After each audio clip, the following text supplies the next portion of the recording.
incident, you know, turned all of our analysis upside down on its head. Recalling President Saleh's major achievement during his years of rule, the United Nations expert said Saleh made commendable efforts to build an emerging democracy model unique of its type in the region. If we're about to talk about anything done by Ali Abdullah Saleh in the 2000s, we need to talk about 2006 and his project of devolution. Yes. In that presidential election, he announced his project of devolution, imperfect as it was. And this was the first time in 2006 where Yemenis voted for their governor. Before that, the president appointed the governors, right? True. So when we look at that progress from 1993 to 2006, this was perhaps one of his milestone achievements, right, in his presidency. Another important issue that characterized the era of the former President Ali Abdullah Saleh, according to Carvajal, was his support of the political participation of the Yemeni women. Second issue that we look at is political participation by women. Yes.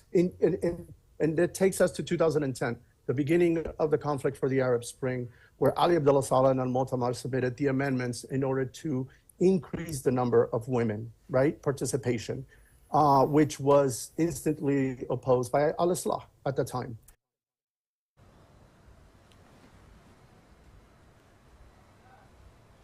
The United Nations experts touch also on an important issue which the late President Ali Abdullah Saleh contributed significantly, that is the war on terror. He said Saleh was a key ally to the United States and the United Kingdom in the international war against terror. After 9/11, we see Ali Abdullah Saleh being invited to Georgia with President George W. Bush. This is a big step to the international stage for Ali Abdullah Saleh, right? This is the pivotal point in his presidency where he gains international legitimacy and attention, right? Carvajal added that the departure of the former leader Ali Saleh was a strong blow of the GPC party and caused irreversible damage to the political scene in Yemen. Definitely December 2017 is where we have the collapse of the political scene, in the political structure in Yemen, and the killing of Ali Abdullah Saleh fragmented the party completely. Beyond the start of the war in 2015 with President Hadi. The execution of Ali Abdullah Saleh really collapses the structure of Al-Mu'tamar. The former United Nations expert in Yemen concluded the interview saying that despite Ali Saleh was quite controversial politician, he is still considered one of the most important leaders who have ruled Yemen in recent history. You know, may love to criticize the 33 years of Ali Abdullah Saleh, but we can't deny the fact that since 1978, he managed to create himself, create himself. He was a young man in 1978, but he managed to create himself as a center of gravity for Yemeni politics, which had not existed since, let's say the Imamic era, right? Exactly.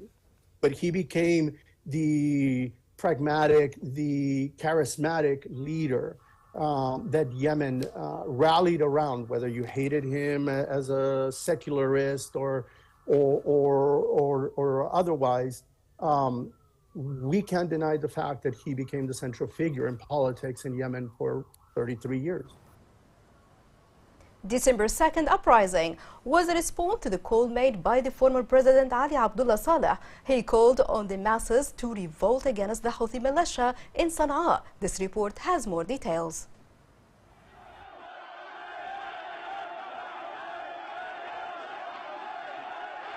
Yemenis are marking the anniversary of December 2, 2017 uprising led by the late President Ali Abdullah Saleh against the Iran-backed Houthis. The commandments of the leader Ali Abdullah Saleh in the uprising of December 2, 2017 represented a declaration to the Yemeni people to resist the Houthi militia supported by Iran as it's a terrorist group. President Ali Abdullah Saleh's call came after the failure of all attempts with the Iranian-backed terrorist Houthi militia in order for it to be a de facto authority. One of the most prominent commandments of the leader Ali Abdullah Saleh on the day of December 2 uprising was his assurance to the Yemeni people of revolting against the Houthi militia. The rejection of the General People's Congress and the President Ali Abdullah Saleh to the policy of the Houthis and their sectarian approach represented a cultural and political resistance and a rejection of their misguided ideas that are alienated from the culture and identity of the Yemeni people. The capital Sana'a and a number of governorates under the control of the Houthi militia witnessed a security alert with the advent of December 2 uprising, which was called for by the leader Ali Abdullah Saleh. The Houthi militia imposed strict security measures in the capital Sana'a, and that a number of Houthis military and preventive security personnel deployed at the entrance of Sana'a for fear of celebration by opponents of the Houthi coup and the occurrence of demonstrations and protests in Sana'a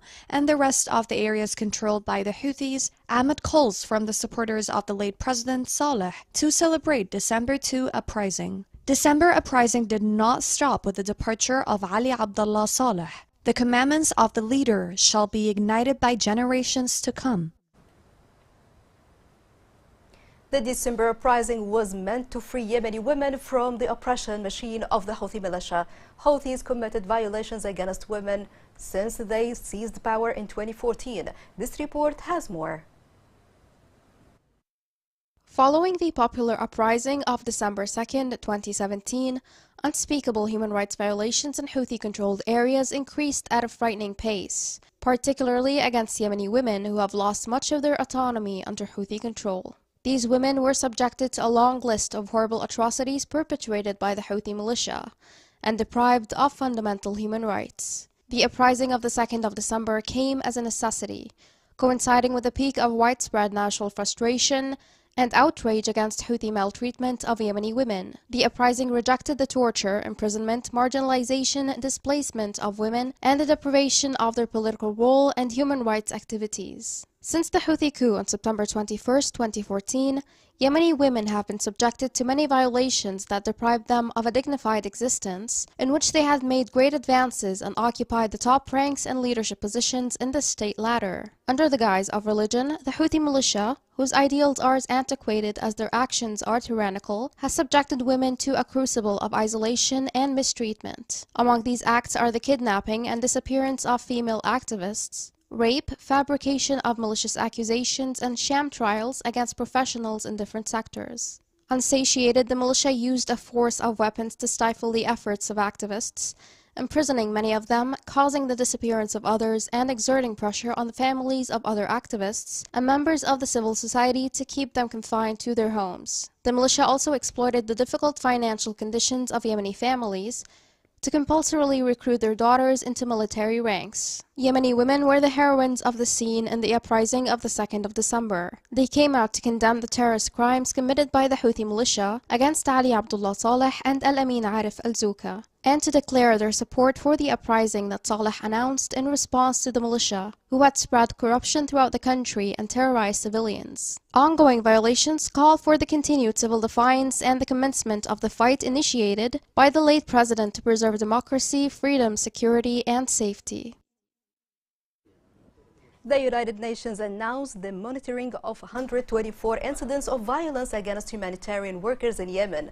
OCHA stated that since January 2022, humanitarian partners reported 124 incidents of violence against humanitarian workers and assets. These incidents resulted in the death of one humanitarian worker and injury of 4 others. Arab and regional human rights organizations warn that the Houthi in Yemen are obstructing girls' education. During the symposium on girls' education in the Islamic world, the organizations called for the participation of officials of reduce the gap between male and female education. A recent study by the Egyptian Center for Women's Rights shed light on the practices of the Houthis in Yemen, which affected girls' opportunities in education and closing schools. The Houthi militia targeted with a drone a mosque in Hais district. Yemen Today TV reported that the militia targeted the mosque with 2 missiles, which resulted in the killing of 2 citizens and wounding of 3 others. The reporter pointed out that the Houthi bombing caused a state of terror and panic among the worshippers and people adjacent on the bombing site. Coming next in the news.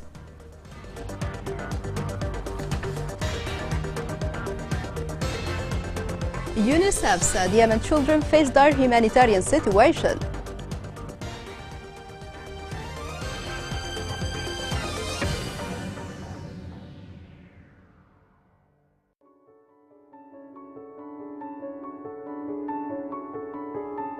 ننشر ندي ماء من الغيل والغيلة تبعيد، كنا ندي بالدواب نعبي ماء وتشجعنا. ننزل الساعة 5 رجعنا الساعة 9. ما يجي لنا ظهر لأن زحمة ما حد لي يخلي الجهل يغرف، وإحنا تعبنا زيادة. وكنت أحس صدري يوجعني وعز قلبك ركبي يوجعيني. كنا ما نستخدم حتى نغسل أولادنا إلا يعني بأيام معدودة. كنت أغيب على المدرسة لأن كنت أروح الديمة. حتى وإن كان يجي الأمطار تروح هدر لأنه ما في معي خزانة. الوقت نشتري ب30,000 هي معها استهلاك ما يغلقش معها الشهر. بس راح تطلب الله ولا أي حاجة، عاملة كل شغلك على الماء.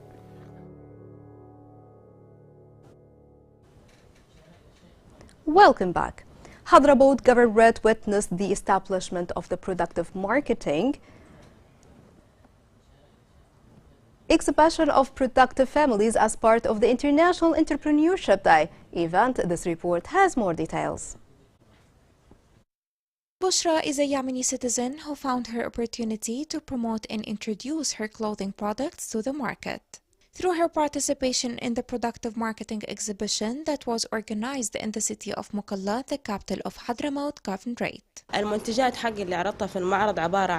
The products that I'm displaying today in the exhibition are mainly clothes. I started my project with a little marketing through WhatsApp groups. This was how people knew me and my products. Through my participation today in the exhibition, I had a lot of customers and they liked my products.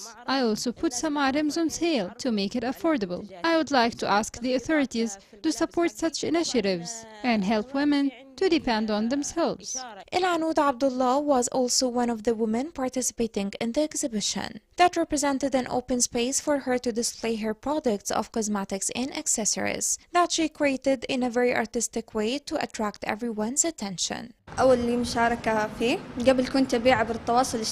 This is my first participation in the exhibition. Before I was selling my products through social media platforms. I'm glad I'm here today. People seem to like my products and they are getting to know me through this exhibition. It's better here than the social media. I sell cosmetics and my income rate has improved a lot.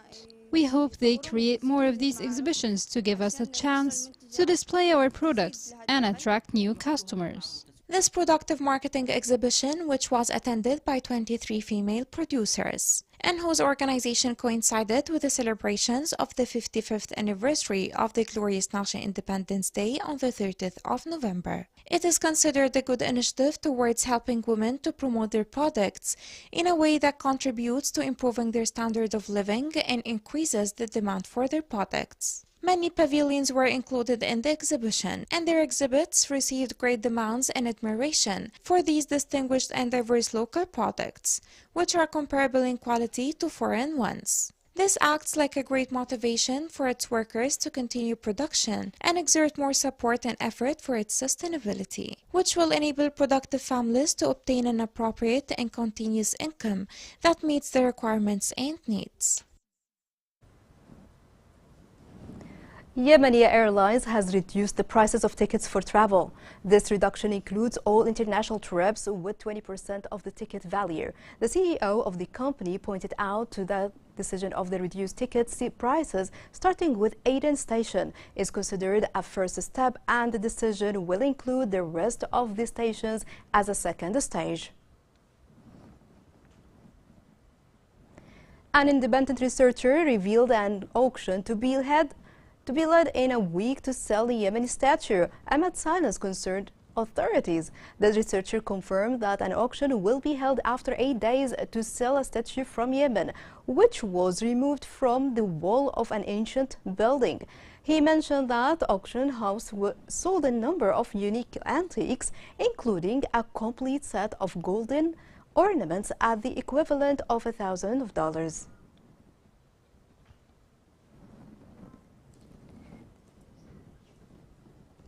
An international children's organization reported that Yemen came at the top of the list of 10 worst conflict-affected countries in violations recorded against children during the past year. This report has more details. An international children's organization reported that Yemen came at the top of the 10 worst conflict-affected countries in violations recorded against children during the past year.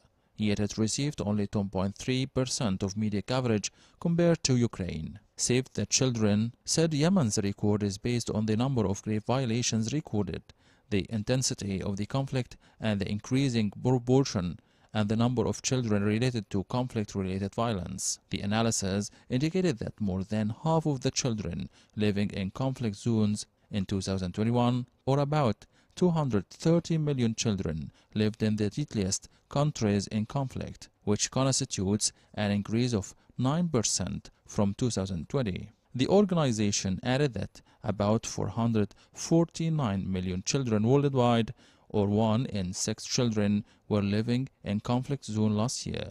The analysis indicated that the largest number of conflict-affected children recorded last year was in Africa, with 180 million, followed by Asia, 152 million, and the Americas, 64 million.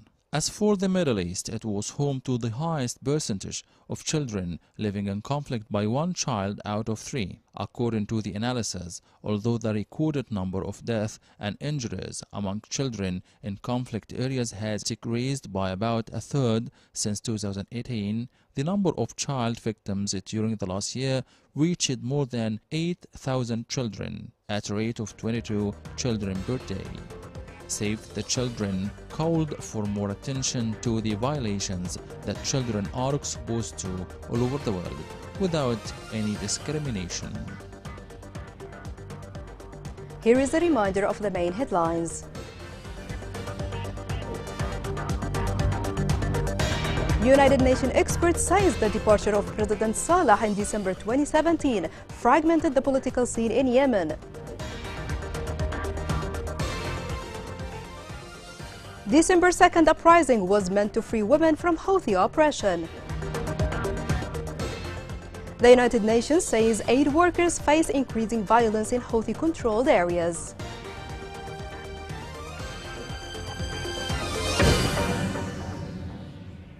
This is the end of the English news. It was Abir Ali, and thank you for watching. Now we will go back to the other studio with Naif in a full coverage of December 2nd uprising. شكرا زميلتي عبير، وما نزال معكم مشاهدينا الكرام في هذه التغطية المباشرة بمناسبة الذكرى 5 لانتفاضة 2 من ديسمبر. أرحب بكم من جديد، كما أرحب أيضا بضيوفي الكرام هنا في الاستوديو الدكتور علي الذهب المحلل العسكري والخبير الاستراتيجي، وأيضا عبر سكايب أرحب